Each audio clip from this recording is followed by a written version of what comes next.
मेरी ना अभी ये बात समझ में आ चुकी है कि जो हमारे जीवन में जो हम हमारे जीवन में जो हमारी दुनिया है ना, वो हमारे माँ पापा हैं।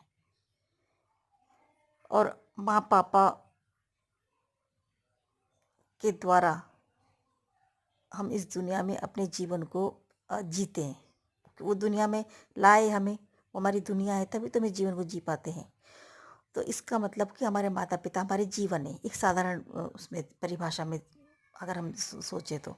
और जो इस दुनिया में हम अर्जित करते हैं, चाहे वो अच्छी सोच हो, बुरी सोच हो, शारीरिक रूप में हो, चाहे मानसिक रूप में हो, किसी को दिया हुआ धोखा हो, किसी को दी हुई पीड़ा हो, दुख हो, दर्द हो, किसी को दी हुई खुशी हो, उसकी मदद हो, उसके जीवन में जो भी समस्या है उसकी प्रॉब्लम का सल्यूशन हो, अगर हमारे द्वारा मिलता है, तो वो हमारे संस्कार हैं। संस्कार मतलब कि हम अच्छी सोच और बुरी सोच के साथ अगर इस जीवन को जीते हैं, तो वो हमारे अंदर से निकली हुई भावना है, चाहे वो मानसिक हो चाहे शारीरिक हो। तो उसके रूप में हम जो एक पिक्चर के रूप में हमारे जीवन में आता है ना, वो हमारे बच्चे हैं।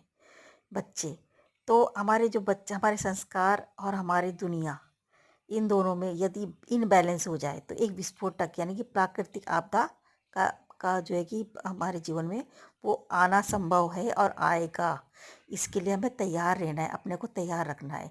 अगर हमने अपनी दुनिया, अपने नेचर यानी कि अपने नेचर और अपने संस्कार को अगर बैलेंस नहीं किया, क्योंकि उस जीवन को जीने वाले, जो बैलेंस करने वाले हम हैं।